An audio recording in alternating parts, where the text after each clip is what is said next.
Yan. So sabi nga kanina, no? I'm a member of the PBA. Panakit Butas. Association.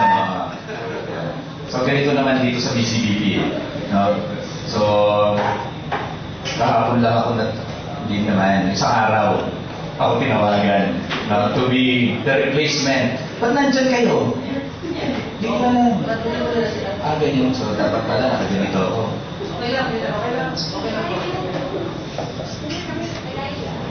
Okay, so ako na naman, no?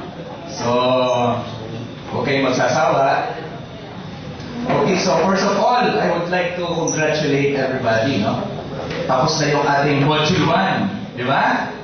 So, we've finished yung Module 1 and ito yung first talks, no, ng Module 2. No? Okay, in the first module, we have discussed the basic truths about Christianity.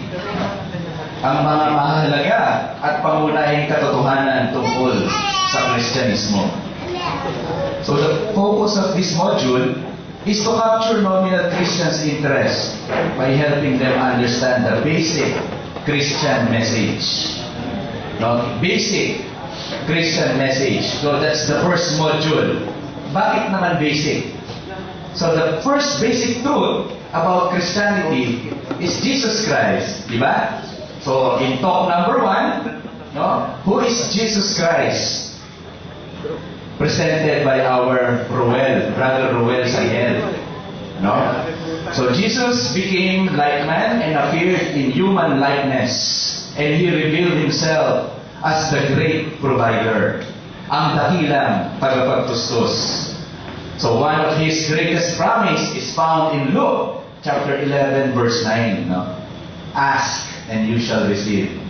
Seek and you shall find. Knock and it shall be open unto you. That's one of His greatest promise. Also, He is our Savior, ang dakilang tagapagligtas. He came as human being and He died on the cross to save us from our sins. So Jesus Christ, ang dakilang tagapagtustos at ang dakilang tagapagligtas. Our second talk, no? Naalala niyo ba yung second talk? What is God like? Oh. So, our dashing and good-looking speaker has provided us a taste of who God is. No? Sino ba yung speaker nun? Ikaw. Ako. So, and what He has done and what a personal relationship with Him is like. So God revealed Himself as the greatest creator. No? The creator, ang dakilang lumikha. Yan.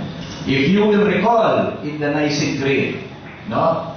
Yung Nicene Creed, I believe in one God, di ba? Yun yung pinakita ko nun. I believe in one God, the Father Almighty, maker of heaven and earth, and of all things visible and invisible. So yan ang pakilala naman ni God, no? The Creator. The third thought, no? The power of the Holy Spirit. The Holy Spirit revealed Himself as God, co-eternal and co-equal to the Father and Son and the giver of life. Sa Nicene Creed ulit, di ba? Makikita natin doon, maririnig natin, I believe in the Holy Spirit, the Lord, the giver of life, who proceeds from the Father and the Son. Together, they are worshipped and glorified.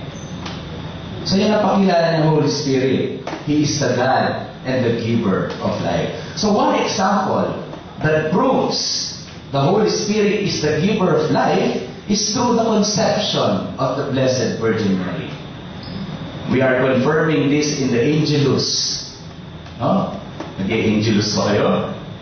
The angel of the Lord declared unto Mary, and she was conceived by the power of the Holy Spirit. Our Vic De La Rosa, Brother Vic De La Rosa, pointed out that the Holy Spirit has already been given to us. Nasa atin na, no, ang banal na Espiritu. All we have to do is to stir Him up in our lives. And He is more than willing to transform us the way He transformed the apostles. The fourth talk, last week, di ba? Yung closing ng Module 1, Repentance and Faith by our brother Mon Malinaw. So the message of this talk is to turn away from everything that is incompatible with a Christian life. To repent from sin and to turn Christ with faith. So you cannot have faith, di ba, without repentance and vice versa. Yan ang paulit-ulit natin narinig. No? Isa lang yun, faith and repentance. So if you believe in the loving plan of the Lord for you, then you will be truly repentant of your sins. Today, we are entering the Module 2, or what we call the authentic Christian talks. Why authentic? Bakit authentic Christians? When you say authentic, we mean, no, true, genuine, faithful. So why so? Because in 4 weeks' time, no, from the start, who is Jesus Christ up to now, we have already known and established a bonding with the Father, with the Son, and with the Holy Spirit. Nakilala na natin mabuti kung sino ang dakilang Ama, the Creator, ang dakilang Anak, our great provider and Savior, at ang dakilang Spiritu, our helper and advocate. We have already completed the profound expression of our Catholic faith. Ano ba yung profound expression? The sign of the cross. Sa ngalan ng Ama, ng Anak, at ng Espiritu Santo. In the name of the Father, and of the Son, and of the Holy Spirit. In nomine Patris et Filii Spiritus Sancti. And since we have known the Lord better, it is but right to give Him all the praises and honor. So dahil nakilala na natin ang Diyos, siya pala ay dapat papurihan at parangalan. So what we will be discussing today is the practice of physical praise, which is the praising and raising of hands.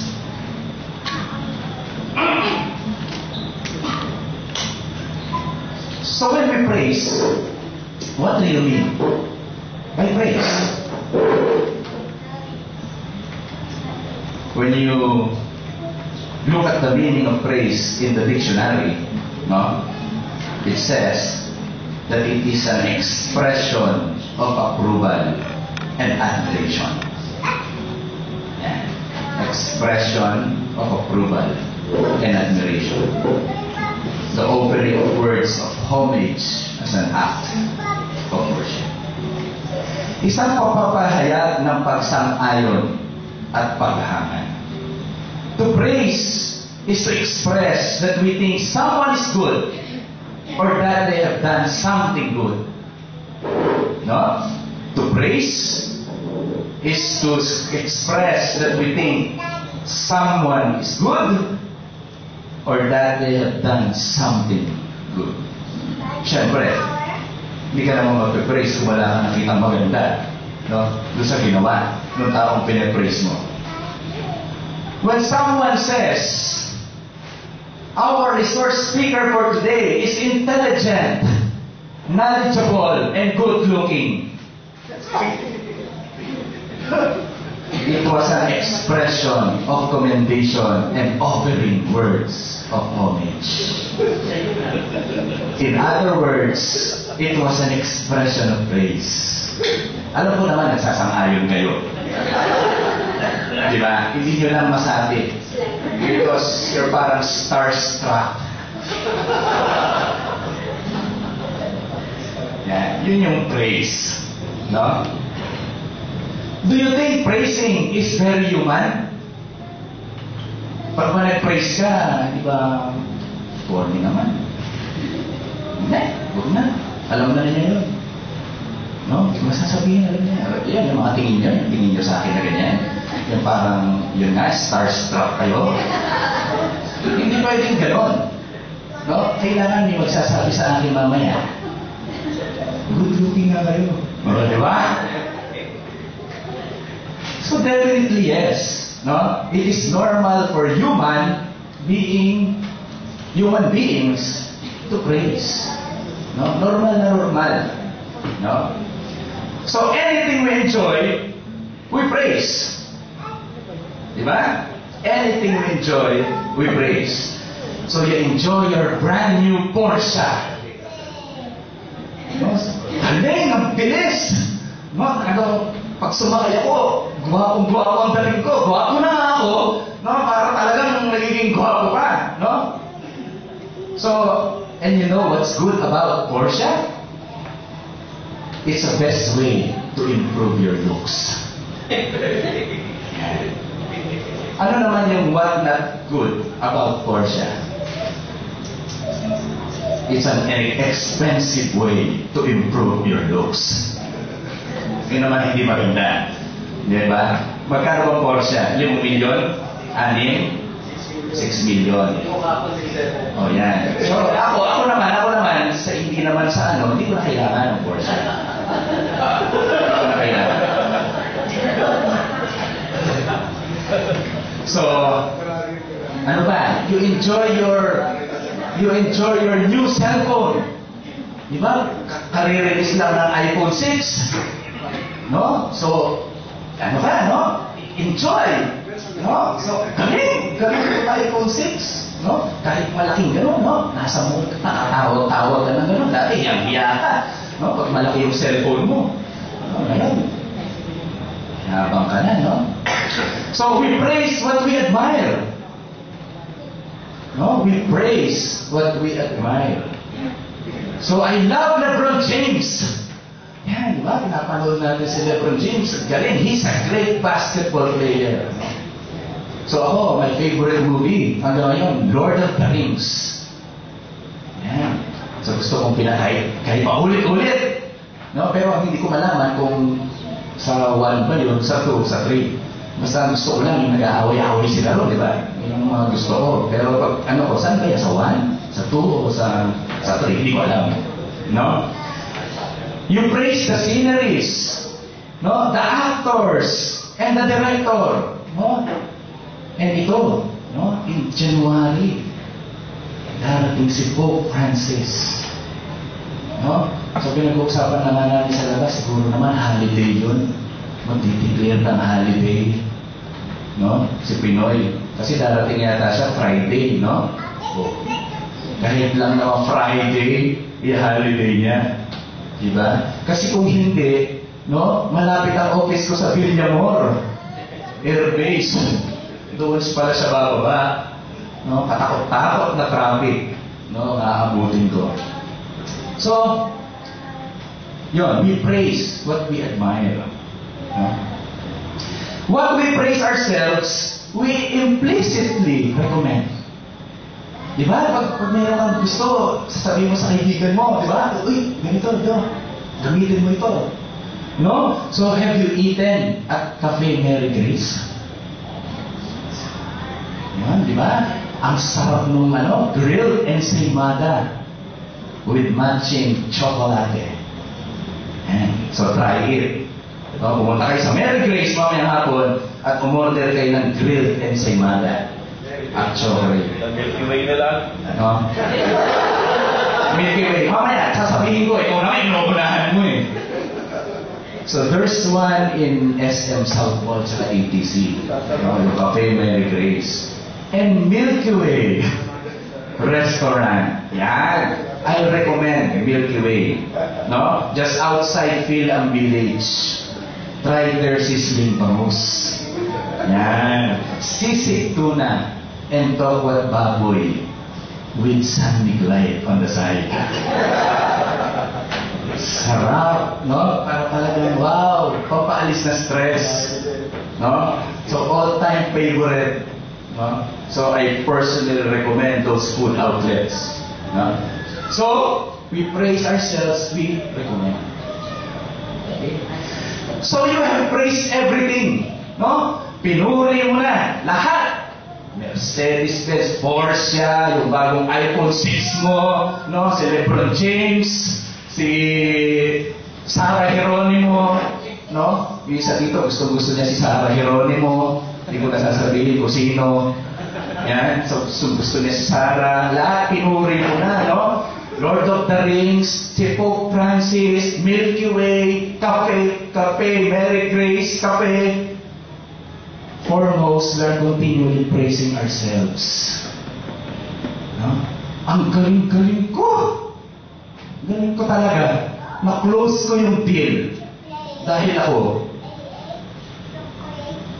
Why not God? But not God.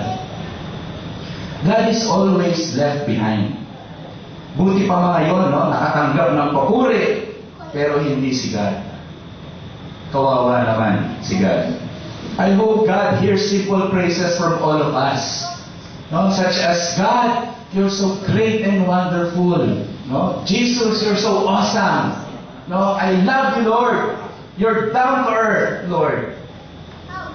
Sometimes or most of the time, we only call God when we are in great pain. When we are sick. When we have problems. No? Emotionally, spiritually, financially. Doon papasok si God. Pag hindi mo na kaya, doon papasok si God. But during happy moments and good times, we forget about God.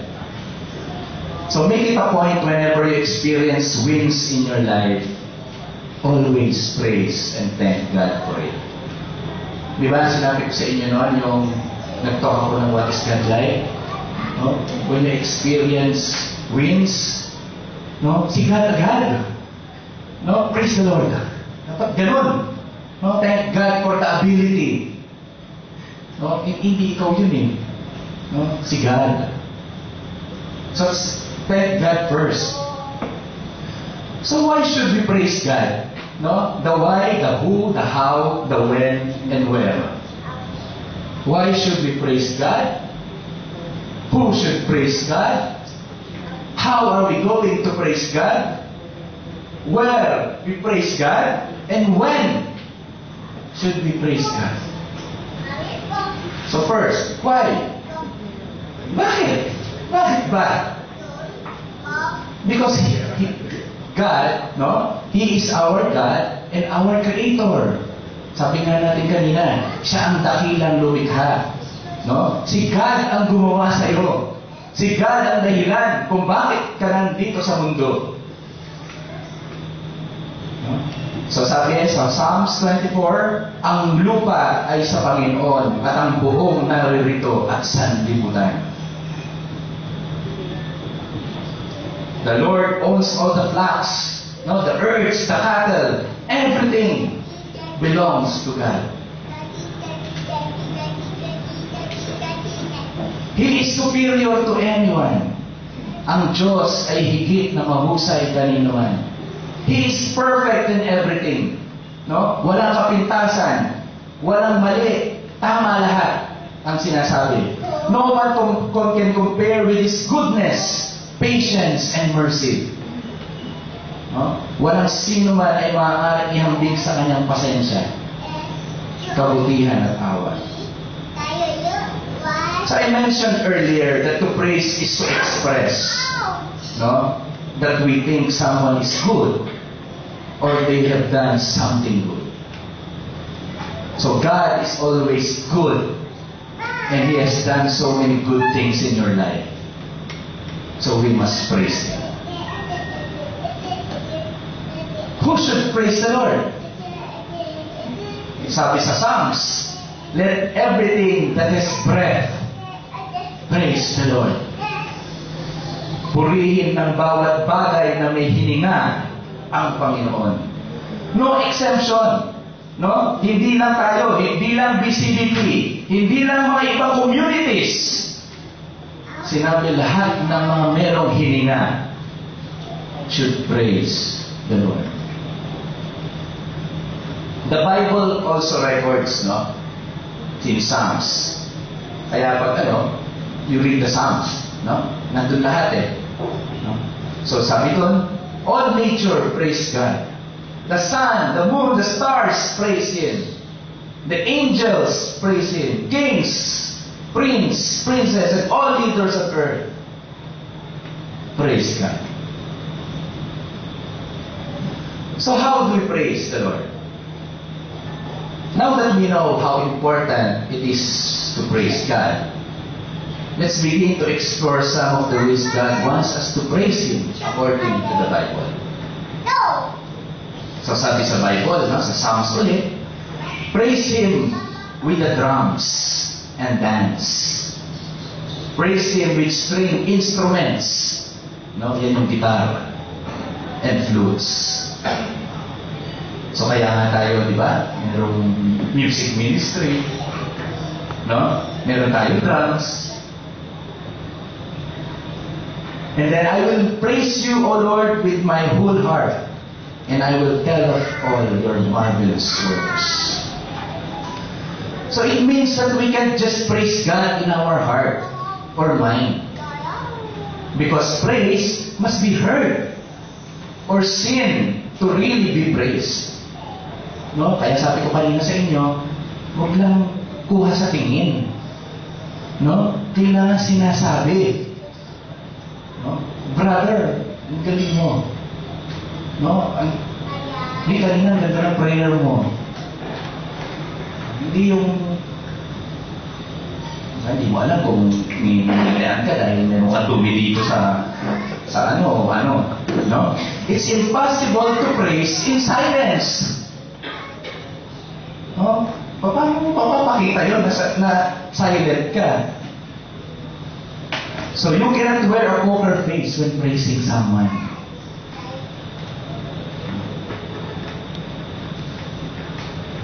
Yung mga kalalakihan, na kaming mga kalalakihan, binata, how do you go about in courting a girl? Do you just look and say nothing? O yung mga girls, paano ba kayong ligawan dati? Nakatingin lang ba? Abay, busted agad. Kung ganun-ganun lang. No? Ibahin mo sila Jerry rito, tsaka si Yaris. Yan, hindi mga nakatingin lang yan. Mga action man yung mga yan.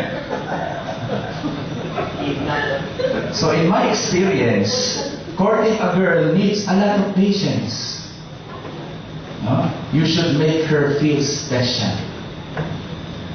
Be interested in what she has to say and what's happening in her life. Be a gentleman at all times. Compliment, praise her often. And make her feel beautiful, smart, and talented. I like your shoes. Ang ganda. Volleyball sa'yo yan. Siyempre, hindi naman girl, di ba? Hindi naman. Hindi ko naman nasusuot to. Be heard to let her know that she's on your mind. Di ba? Kung nanliligo ka, kailangan sabihin mo, girl, parang Nutella. Bakit? Kasi, nung nakita kita, ako'y Nutella. Di ba? So, yung mga ganon, no? Palagay ko, pogi points ka na ganon. No? Sing her a song. Harana. No, meron ako isang barkada, no? Ginawa niya sa Lasal. No, hinaranahan niya sa dormitory. No, wala siyang pakundangan. Talagang, siyempre yung mga ang bato, pero yung girl, parang haba ng buhok. No. Ganito nga yung kinita niya. Ikaw ang pag-ibig sa araw at gabi. Ikaw ang pag-asang tanglaw sa dilim, napapawing hirap at bigati. Langit ang buhay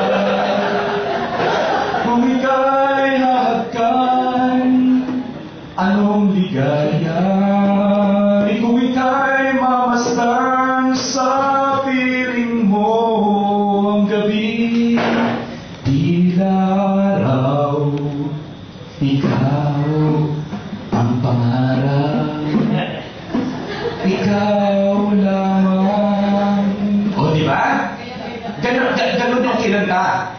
No? Ikaw lamang. So it's a wonderful feeling to hear those lovely words.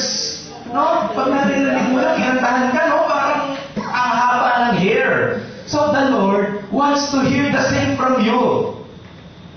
No, gusto marinig ni Lord yan. He wants you to tell Him, Lord, Ikaw ang aking pag-ibig. Lord, Ikaw ang aking pangarap. Ikaw ang aking pag-asa.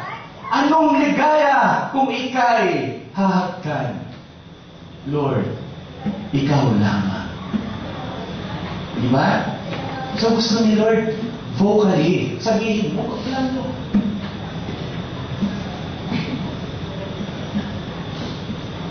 Di ba?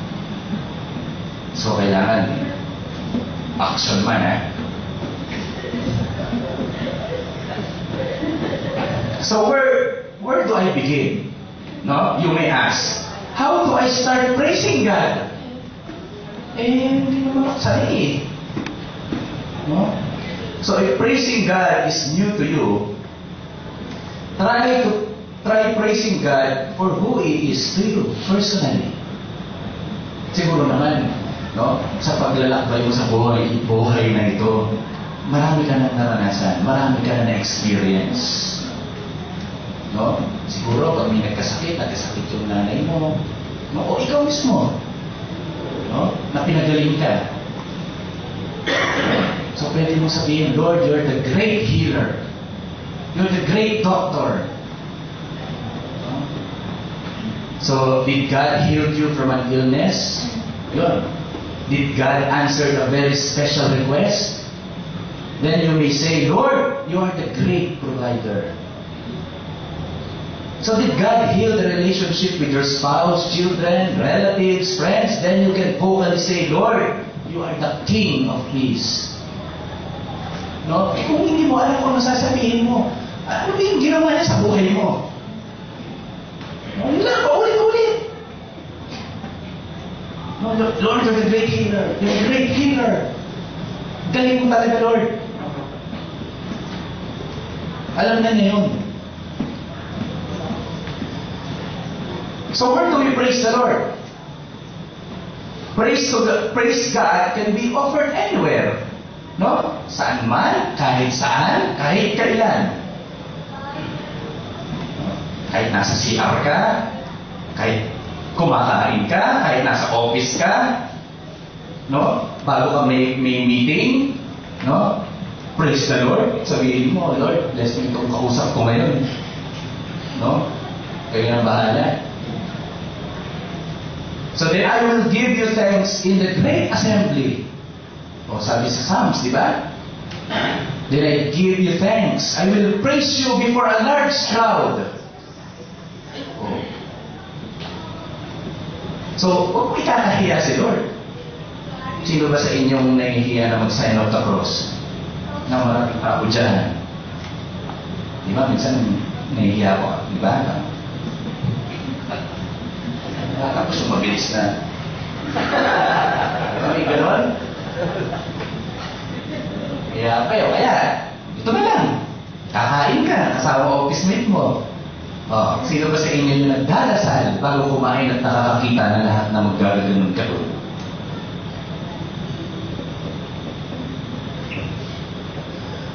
When do we praise the Lord? When?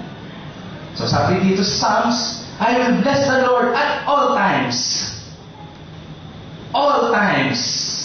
What part of all times can't you understand? All times. Sa lahat ng pagkakataon, His praise shall continually be in my mouth. Because your loving kindness is better than life, my lips shall praise you, thus I will bless you while I live. Habang tayo ay nabubuhay hanggang kamatayan. We should praise the Lord. During Sunday Mass, di ba? Nagpe-praise kayo nun. Saan? Marami. When you're singing the Gloria, di ba? Glory to God in the highest. Yan. Baka hindi nyo alam. Di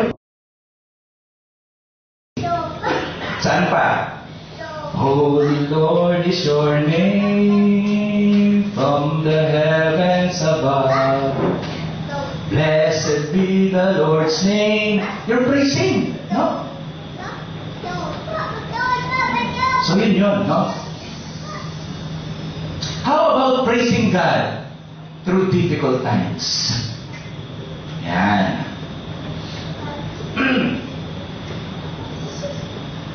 Mahirap, no?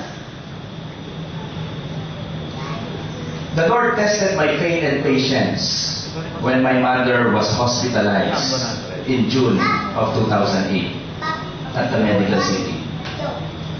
Staying for more than 2 months in the hospital, the experience was not only physically draining for the family, but also financially stressful.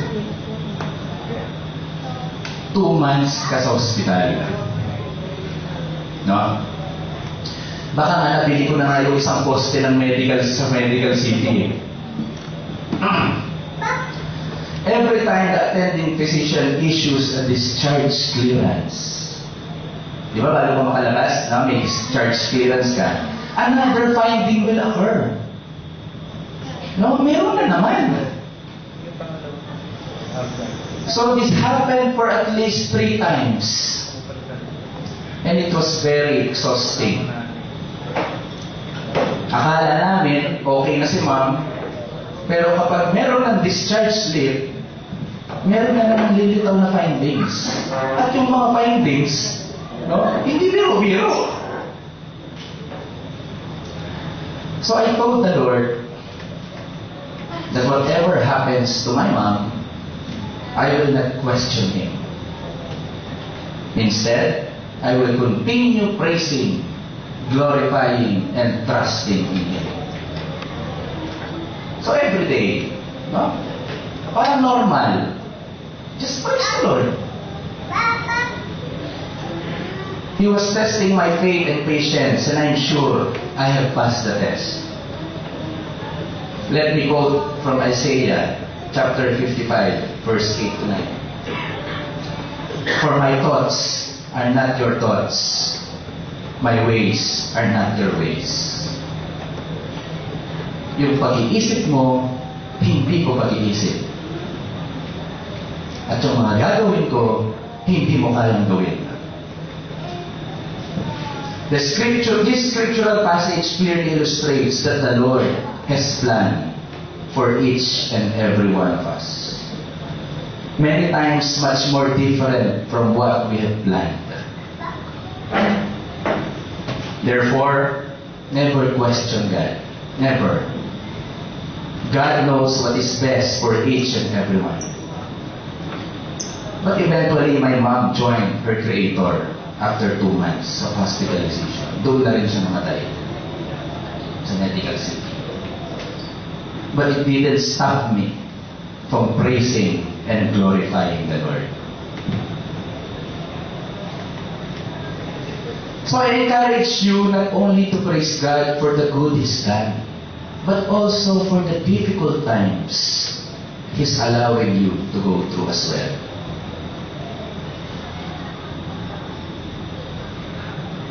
Sabi niya, I will comfort those who mourn. Bibigyan ko ng kaginhawaan ang mga nagdadalamhati, bringing words of praise to their lips. That's in Isaiah 57. And in Romans chapter 8, verse 28, no? Siguro nababasa niyo ito, pero hindi niyo lang masyadong iniintindi. And we know that all things work together for good for those who have loved God. No? Pag kayo nagkakaproblema, no? Basahin niyo lang yung verse na yan.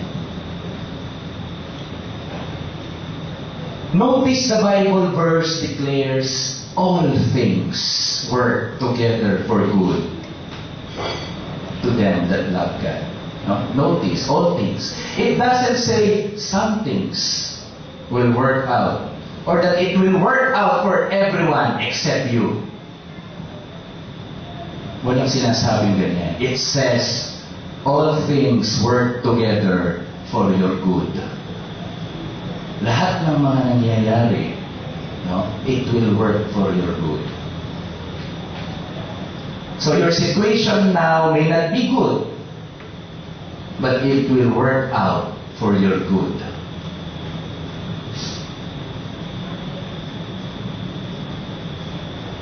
In the raising of hands, during my childhood days, no, I remember my mom with her friends in the charismatic community doing their prayer meetings. Ang tawag ko kasi dati, yung panahon ng nanay ko, no? Household. Di ba kuya? Household, prayer meeting, no? Yan ang mga tawag nun. So, naririnig ko lagi sa mami ko yan. Mag-household kami dito. No? So, yan ang naririnig ko. So they will do their worship. No? Sing praise songs while raising their hands and simultaneously verbalizing their praises. So, nung ginagawa namin ng mga kapatid ko,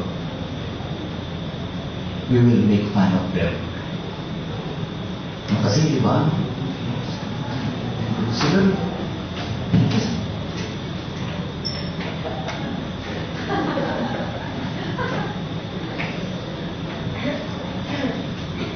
so sabi namin, no? Oh, that's weird. Why are they doing that? Wow, they look silly. No? Ano sa Tagalog na silly? Di ba mas ang sakit sa Tagalog, no? English na lang. Baliw. They look silly.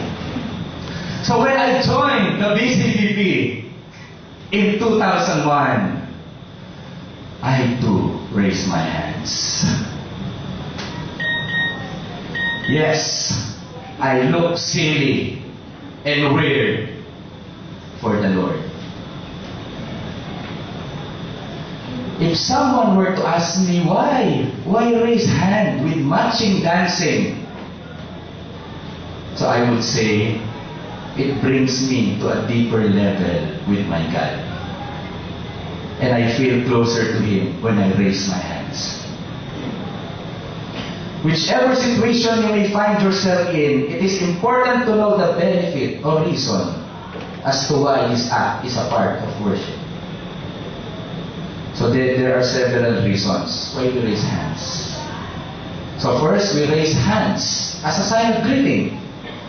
Di ba? Uy, kumusta? Bro, long time no see. Magkagano ka ba? Ganong-ganong ka pa. No? So in the BCDP, we raise our hands to greet Jesus. No? Upang batiin si Jesus, our Lord, our God, our Savior. We raise our hands as a sign of welcome. Di ba? Uy, puti naman nakarating kayo. Di ba? So in the BCDP, we raise our hands to welcome, upang salubungin si Kristo when we come into His presence in prayer. It signifies no deceit in the heart. We raise our hands as a sign of victory during sports or after activities. No? Gilas! Di ba? Ganun ka pa, no?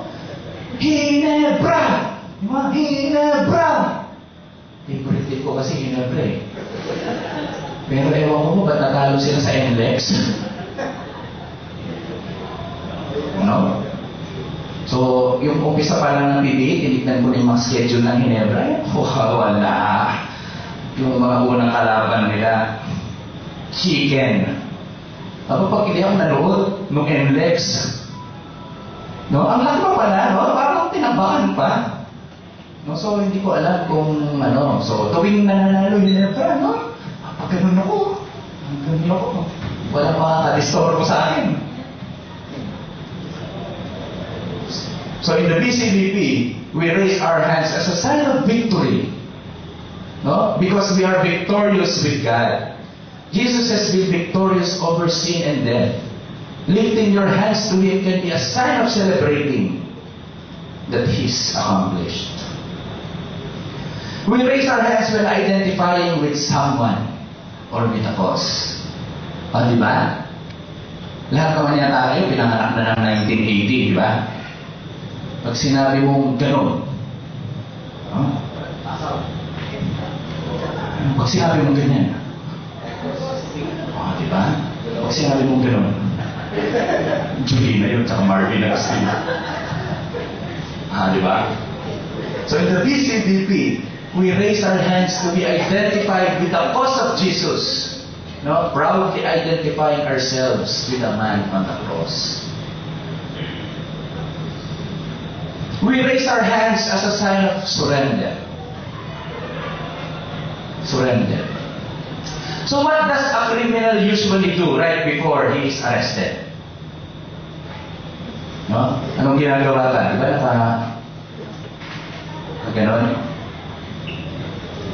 So raise his hands in surrender. Raising both of your hands in the air is the universal act that a person is surrendering. So in the BCDP, we raise our hands to joyfully surrender ourselves to God. We surrender our will to His will. When we raise our hands to God in praise and worship, we are expressing that our hearts and lives are surrendered to Him. He is the boss. He is in charge. And He is our Lord. That is always something we need to think about and remember every time we praise God. No? When we praise God, you always think that He's in charge.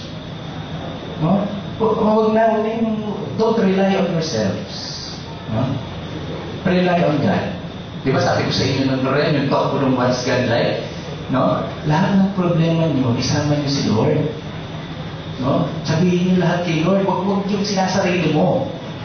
No? Isama mo siya sa problema mo. Kasi baka hinihintay ka lang niya eh. So raising our hands is showing our surrender to God and reminding ourselves that we are not the boss. We are not in charge of our lives, but Jesus is. No, so baliktad. When you raise your hands, no, you think God is the boss. At ikaw, no, isa ka lang mamang. You're nothing in front of God. So God wants us to raise our hands, and it is a good way for us to remind ourselves and for us to show to God and to others who really is in control.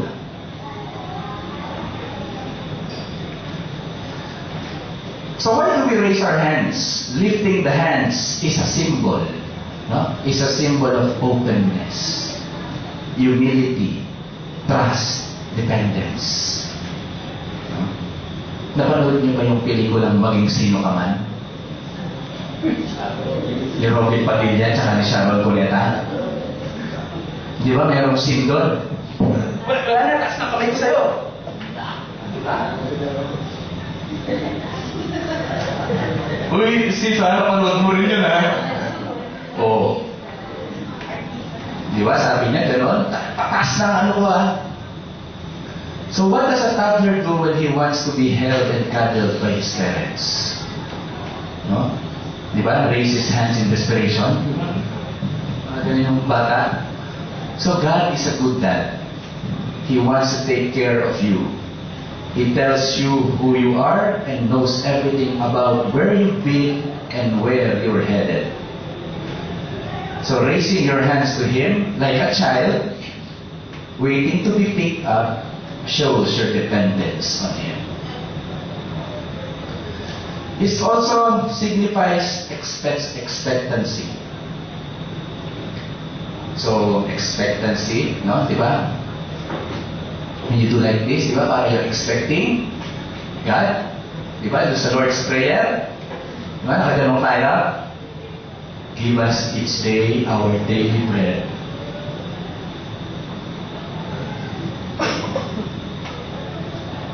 So if someone is handing you a present, no, what do you do with your hands? Diba? You stretch them out to receive the present. So raising our hands to God is also a way for us to show that we want to receive everything that He wants to give us. So God loves to give us good gifts. Remember, He is the best Father, and He will give us the best gifts. So true praising and raising of hands starts in the heart of a person. Ang tunay na pagpuri at pagtaas ng kamay ay nagsisimula sa puso ng isang tao. There is no right or wrong way to do it. It's all about the heart behind your words or posture. So remember that during praise and worship, your only audience is God. He's not interested in your posture, no, as He is interested in your heart. So God cares most about where your heart is in worship, not how good you look doing it. No? So, when you raise your hands, it's only God. Huwag mong tignan yung katabi mo, huwag mong ginagawa, kung anong tsura, gagayahin mo. Nakapasok pa yung pag. Ikaw naman, pa din. So, only God. So true praising and raising of hands, sabi ko nga, starts in the heart. So do we really need to raise our hands while praising and worshiping God? Kailangan ba talaga? This is not being forced or encouraged. Sorry, this is not being forced, but it is encouraged. Sabi ko nga kanina, God doesn't care about your posture, but your heart. But we may ask ourselves, where does the Bible show anyone praising and worshiping by just standing still with their hands at their side or folded? The Bible says that there will be praising, singing, and dancing in heaven. So I cannot picture people just standing still, hands in pockets, singing songs in heaven.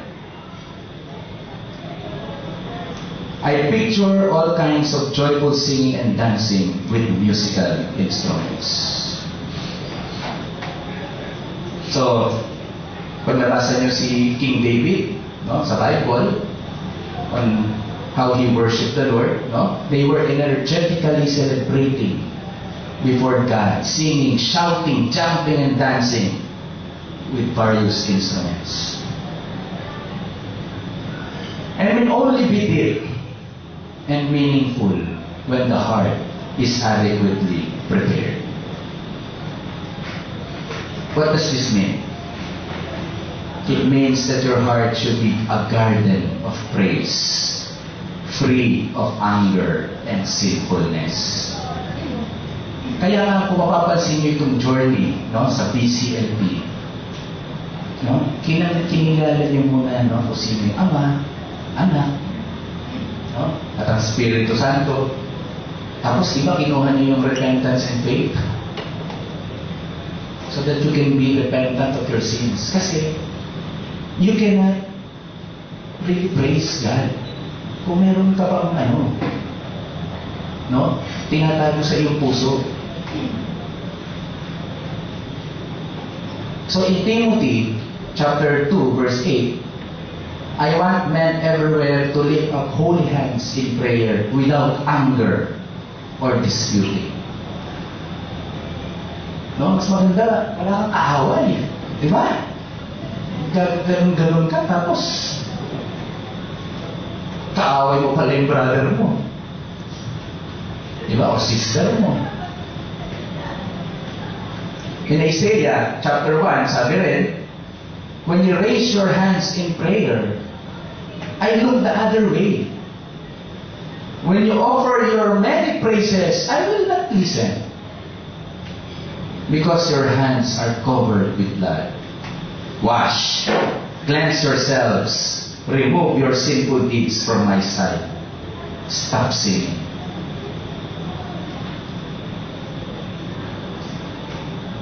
So ano ba yung mga various postures in raising hands? No? There's what we call the receive posture. No? Two-handed, hands raised, palms facing down. No? So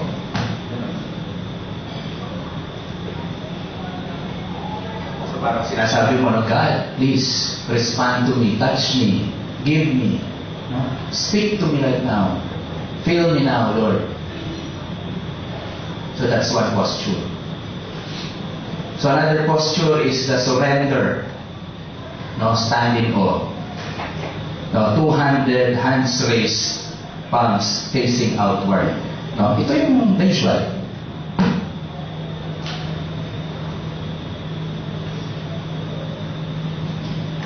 So parang sinasabi mo, Lord, I give up. Lord, I surrender everything to you. And then the other posture is the testimony or commitment or volunteer posture. No, ito yung one hand raised, palms facing down. No? Para kang nagwi-witness sa court. I swear to tell the whole truth, nothing but the truth. No, kaya, sino gusto mag-volunteer? Volunteer. No?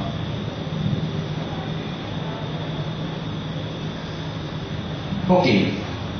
So in just a short while, we will do a short praise and worship.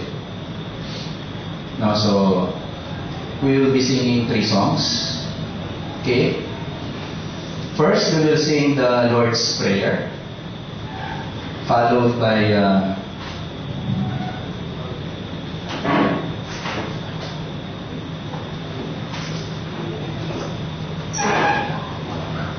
followed by 2 praise songs. No? So while singing the Lord's Prayer, no? So while singing the Lord's Prayer, I want you to lift up to God in silence. No? In silence. All your prayer concerns. Ano ba yung gusto mong sabihin kay Lord? No? And then, while singing the praise songs, you may close your eyes, feel God's presence, and I urge you to raise your hands. So after every praise songs, we will vocally praise the Lord. No? After each song, we will vocally praise the Lord. So sabi ko nga kanina, no? If praising God is new to you, try praising God for who He is to you personally. Or you may use this cue, no? Yan. No, Lord, I praise you. Lord, I worship you. I love you, Lord. Yun lang, paulit-ulit. No? Pero kung pinagaling ka ni Lord, no? Nagkasakit ka, pinagaling ka, Lord, you're the great doctor. No? So I'm requesting the service team right now, no, and the members to join me in this short version. Okay, so let us all stand.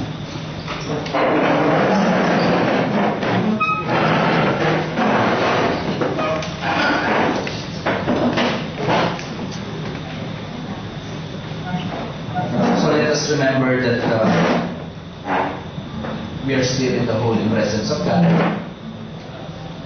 We know by faith, no? At the start of the program, we ask the Lord to join us here. No? Sinabi natin kay Lord, join us in our activity. Join me now in this BCLP because I want to change. I want to know you better. And singing this, the greatest prayer that He taught us, clearly sorts that we are surrendering everything to God. God is an awesome God. God works mysteriously. No? Yung bang time na hindi mo na kaya, nandun si Lord. No? At alam niya na hindi mo na kaya eh. Pero nakita niya, no? Nakita niya yung perseverance mo to solve the problem, pero alam niya hindi na kaya. And God will work out, no? He'll work mysteriously. Kaya nga sabi ko kanina, your ways are not your ways, your thoughts are not your thoughts. No? Yung hindi mo akalain na mangyayari, no? Mangyayari. Sabi nga, di ba? Nothing is impossible with God. So, fellow businessmen and professionals, when we're seeing our Father, just leave up everything, your concerns. Kung ano yung nandito sa puso mo ngayon, ano yung mga hinanakit mo, no? Sino yung nakasakit sa'yo, sino yung mga taong gusto mong patawarin, no? Just mention to God silently. Yung mga hindi mo pa napapatawad.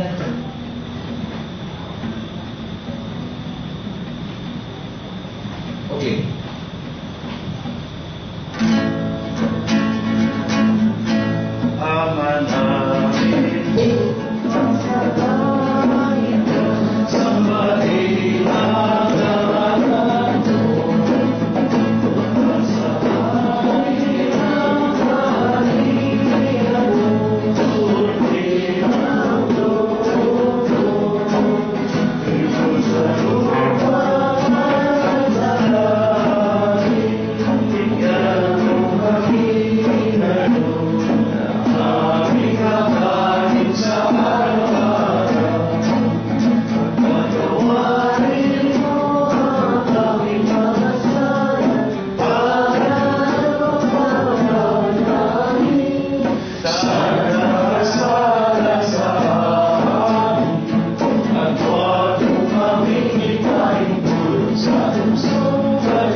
Let us all praise the Lord. Praise the Lord God Jesus. You're the King of Kings. You're the Lord of Lords.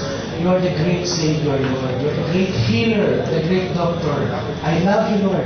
I praise you, Lord. I worship you, Lord Jesus. You're the very present help in times of distress, Lord God. You are our Savior, our Creator, everything, Lord God Jesus. Yes, Lord God Jesus. Holy. Hallelujah, Son of God. Praise you, God.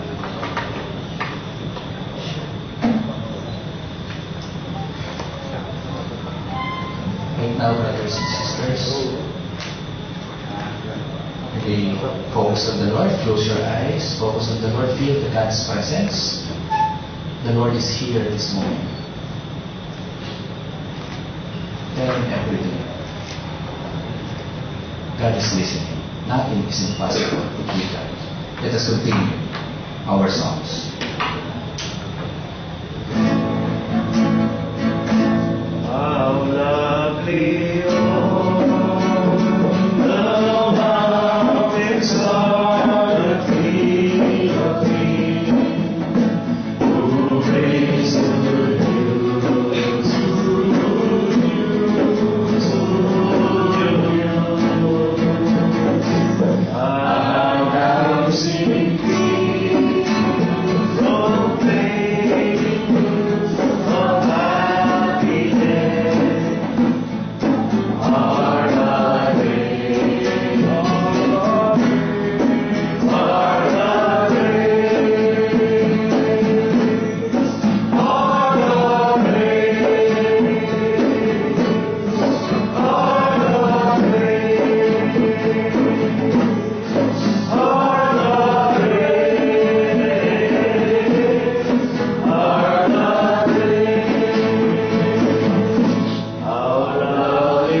praise and glory to you, Lord God, Almighty Father in heaven.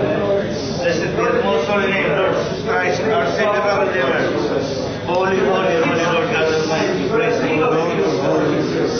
You are an awesome God. I love you, Lord God Jesus. I praise you. You are awesome God. Hallelujah. Hallelujah. Praise you.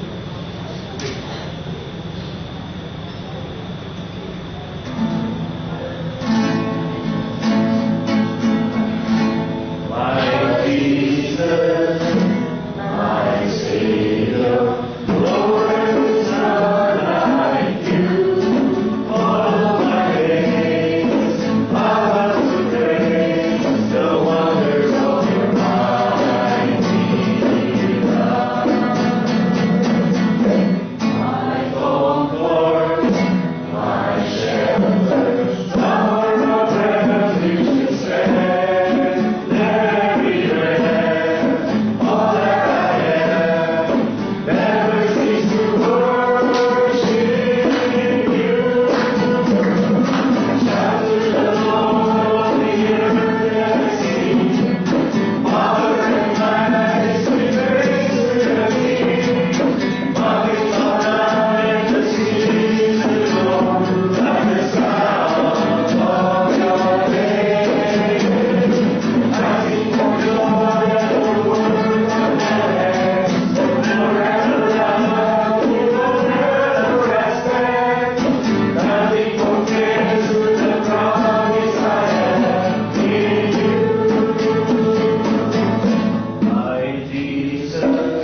Father, Son, the Holy Spirit.